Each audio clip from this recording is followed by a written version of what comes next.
You did everything they told you to do. You cut back on salt.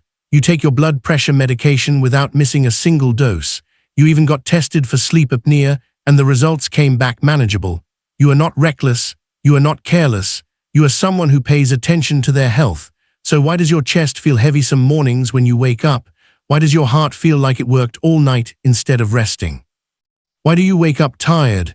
Not the tired that a cup of coffee fixes, but a deeper, stranger exhaustion that sits right behind your sternum. Here is what nobody is asking you. What position are you sleeping in? Not what you eat before bed, not what medication you take, not whether your CPAP machine is working, but the specific way your body is arranged for 6, 7, 8 hours every single night while you are completely unconscious and completely unable to feel what it is doing to your heart. Think about what happens in those hours. The room is dark, the house is quiet. You pull the covers up, settle into your usual position, the one you have slept in for decades, and you close your eyes. And then, for the next several hours, your heart keeps working.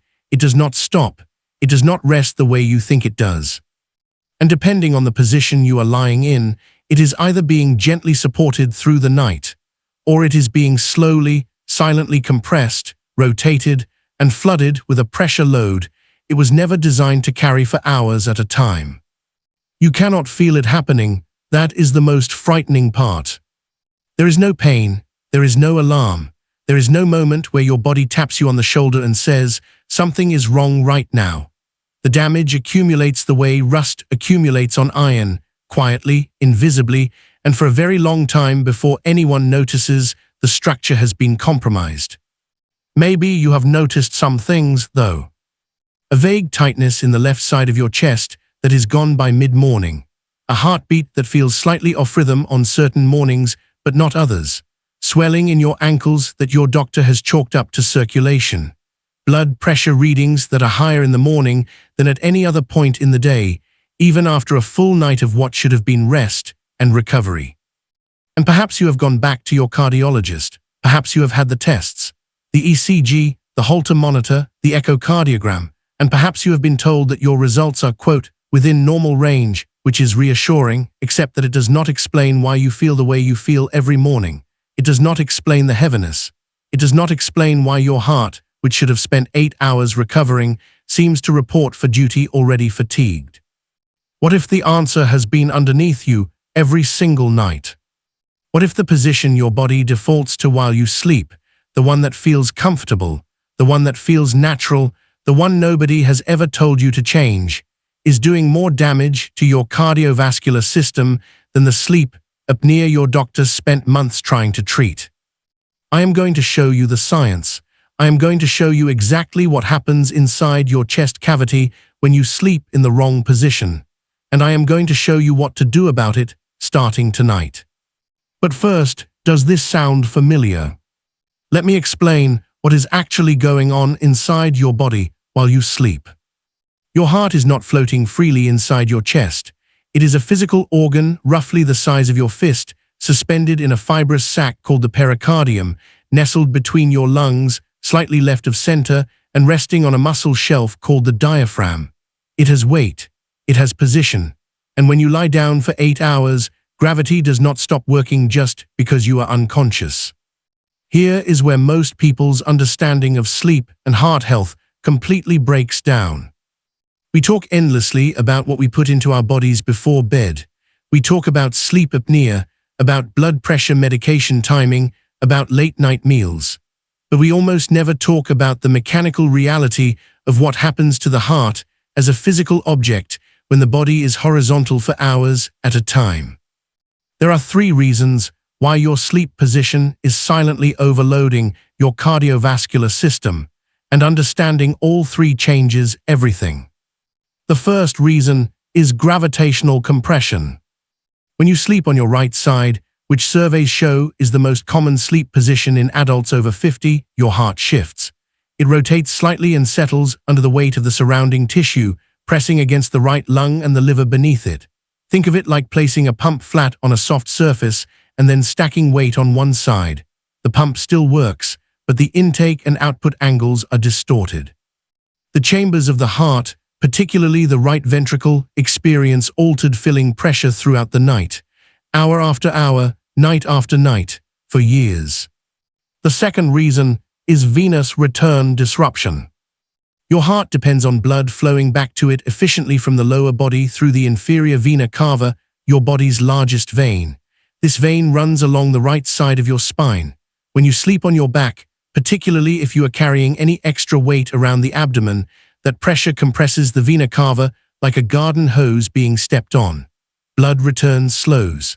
The heart works harder to compensate. Your blood pressure does not drop into its protective nocturnal dip. It stays elevated or rises during the exact hours it should be recovering. The third reason is electrical misfiring from positional nerve pressure. The vagus nerve, the long, wandering nerve that regulates your heart rate, your rhythm, and your blood pressure, runs directly through the chest cavity and is exquisitely sensitive to pressure and position.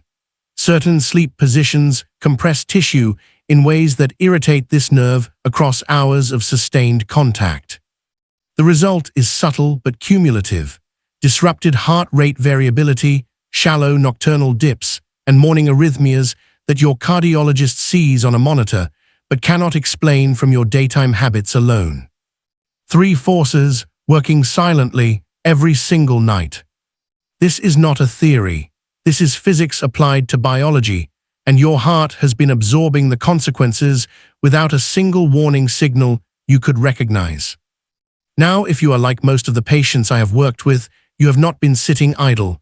You have been trying things. You have been reading, researching, making changes. And I want to acknowledge that, because what I am about to tell you is not that you were lazy. It is that you were given the wrong map. The first thing most people try is treating the sleep apnea. And this makes complete sense. Sleep apnea is loud, it is diagnosable, and it has a device attached to it. So people get the sleep study. Get the CPAP machine, they strap it on every night, and they wait for their heart health to improve. Some things do improve. Oxygen levels stabilize. The micro-awakenings reduce, but the morning chest heaviness persists. The elevated morning blood pressure persists, because the CPAP machine corrects your airway. It does not correct the mechanical pressure your heart is under for 8 hours based on how your body is positioned. You solved one problem and left the other completely untouched. The second thing people try is adjusting their evening routine. Earlier dinners, no alcohol, magnesium supplements before bed, chamomile tea. These are not bad interventions, but they are pre-sleep interventions. They address what happens in the hour before you lie down. They do nothing about what happens during the 6, 7, or 8 hours after. It is like carefully preparing a car for a long drive and then ignoring that the road itself is damaging the axle. The preparation was right. The problem was never the preparation. The third thing, and this one is the most frustrating, is going back to the cardiologist and being told everything looks fine. Your numbers are acceptable, your scans are unremarkable, come back in 6 months, and you leave the office feeling relieved for about 48 hours before the symptoms quietly return. Here is why this happens. Cardiology appointments capture snapshots. An ECG takes minutes. A blood pressure reading takes seconds. None of these tools measure what your cardiovascular system endures across 8 continuous hours of positional mechanical stress every single night. The damage is real. The testing window simply does not see it. You are not wrong to try these things. You are working with incomplete information. That changes right now. Here is what actually works. Not a supplement, not a device, not another prescription. A set of deliberate, specific positional and behavioral adjustments that change the mechanical environment your heart operates in for 8 hours every night. Follow these in order. Each one builds on the last. Step 1. Switch to your left side. Here is how to do it. Tonight, when you lie down, position your body so your left shoulder is down, your left hip is against the mattress, and your right side is facing the ceiling. Place a pillow between your knees to keep your hips level and your spine neutral. Your arms should rest comfortably, left arm slightly extended, right arm resting on the pillow in front of you or across your body. Here is why this works biologically. When you sleep on your left side, your heart, which sits left of center in your chest, hangs freely in its pericardial sac rather than being compressed by surrounding tissue and gravitational load. The inferior vena cava, your largest return vein running along the right side of your spine, remains open and uncompressed, allowing blood to flow back to the heart efficiently and without resistance. Your heart fills properly. It pumps with less effort. And critically, your nocturnal blood pressure dip, that protective 10 to 20% drop that should happen every single night, is far more likely to occur and sustain itself throughout the night. Research published in the Journal of the American College of Cardiology has confirmed that left-side sleeping is associated with measurably improved cardiac output and reduced nighttime blood pressure load compared to right-side and back sleeping. The common mistake to avoid here is letting your body rotate forward onto your stomach during the night. This collapses the chest cavity and restricts the diaphragm. Use a firm body pillow pressed against your chest to prevent forward roll. Within 3 to 5 nights, left-side sleeping becomes your body's default position without conscious effort. Step 2. Elevate your upper body by 4 to 6 inches. Here is how to do it. This does not mean stacking 3 pillows under your head, which actually creates neck flexion and compresses the carotid arteries. Instead, elevate the entire upper portion of your sleeping surface. You can do this with a wedge pillow placed under your mattress from shoulder to head, or with adjustable bed risers under the head legs of your bed frame. The target angle is between 15 and 30 degrees, gradual, not steep. Here is why this works biologically. When the upper body is flat, blood pools. Fluid accumulates in the tissue surrounding the lungs and heart, particularly in adults over 60 whose lymphatic drainage is already slower. This fluid accumulation increases the mechanical pressure on the heart's chambers throughout the night. Elevating the upper body uses gravity as a tool instead of an enemy. Fluid drains away from the chest cavity. The heart's workload decreases measurably. Breathing deepens. Oxygen delivery improves. Think of it like tilting a waterlogged sponge. The moment you angle it, the excess drains out on its own. The common mistake to avoid is elevating too steeply. Anything beyond 30 degrees begins to slide your body downward during sleep, causing muscle tension in the lower back and legs that ironically raises nighttime cortisol. Keep the angle gentle and consistent. The progression here: start with a 10 to 15 degree elevation for the first week to allow your body to adapt, then increase to 20 to 30 degrees in week 2. Step 3. Do the 4-minute pre-sleep cardiac reset. Here is how to do it. Exactly 4 minutes before you close your eyes, after you have settled into your left side position, perform this sequence. First, inhale slowly through your nose for 4 counts, hold for 4 counts, exhale through your mouth for 8 counts. Repeat this 6 times. This takes approximately 90 seconds. Second, place your right hand flat on your chest and take 3 slow, deep diaphragmatic breaths, belly rising, not chest. Third, consciously relax your jaw, your shoulders, and your hands in that exact order. Here is why this works biologically. This sequence activates the parasympathetic nervous system, specifically stimulating the vagus nerve through controlled extended exhalation. Remember the vagus nerve we discussed earlier, the one that regulates heart rate and rhythm and is so sensitive to positional pressure? Intentional breath control before sleep resets its baseline tone. Your heart rate variability improves. Your blood pressure begins its nocturnal descent earlier and more steeply. Your body enters the parasympathetic rest state. It needs to fully repair your cardiovascular system overnight. The extended exhale, double the length of the inhale, is the biological key. It is not relaxation theater. It is a direct, measurable input into your autonomic nervous system. The common mistake to avoid is doing this while still looking at a phone or television.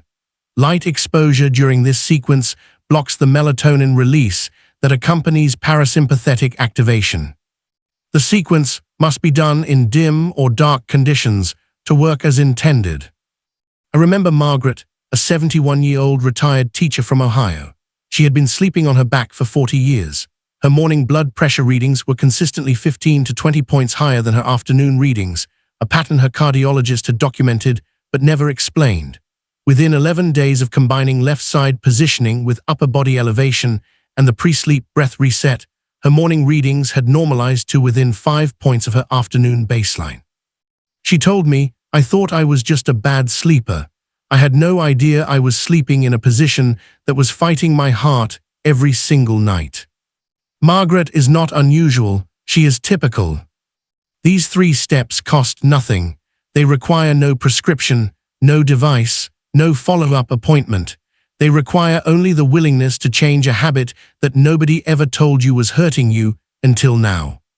Now, these adjustments work beautifully for most adults dealing with positional cardiovascular stress. But I need to be direct with you about something. If you are currently experiencing any of the following, please contact your doctor before making any changes tonight. Chest pain that does not resolve within a few minutes. Shortness of breath when lying flat that forces you to sit upright. Irregular heartbeat that feels like fluttering or skipping several beats in a row. Sudden swelling in both ankles that appeared within the last week. Dizziness upon waking that persists beyond a few seconds. These are not signs that sleep positioning caused your problem. These are signs that something requires immediate medical evaluation. This video is education. Your physician is your partner. The two are not in conflict, and the wisest thing you can do is bring what you have learned here directly to your next appointment. Here is what happens when you make these changes. Not eventually, not after months of waiting and hopping. Here is the actual timeline of what your body begins doing the moment you stop fighting it and start supporting it. Within the first 3 nights, your morning blood pressure readings will begin to shift, not dramatically, but measurably. That stubborn elevation you have come to accept as simply how you are in the morning will soften. Your heart will have spent more hours in its natural, uncompressed position than it has in years. It will notice. Within the first week, the morning heaviness lifts. That strange fatigue behind the sternum, the exhaustion that sleep never seemed to fix, begins to ease. Your body spent the night recovering instead of compensating. That is a different feeling entirely, and you will recognize it immediately. Within 2 to 3 weeks, your heart rate variability improves. Your sleep deepens into the restorative stages your cardiovascular system depends on for long-term repair. Patients who have made these 3 changes consistently report that their cardiologist's follow-up readings look meaningfully different, not because anything dramatic happened, but because 8 hours of nightly mechanical stress was quietly removed from the equation. The position you sleep in tonight will either support your heart or strain it. That decision now belongs to you. Now I want to hear from you. What position have you been sleeping in for most of your life? Right side, left side, back, or stomach? Drop it in the comments right now. You might be surprised how many people share your exact pattern. And if this video opened your eyes to something your cardiologist has never mentioned, please share it with someone you love who needs to hear it. It costs nothing to share. It could mean everything to them. Subscribe if you want to keep receiving information like this, the kind that does not wait for your next appointment to reach you. Your heart worked all day. Tonight, let it rest.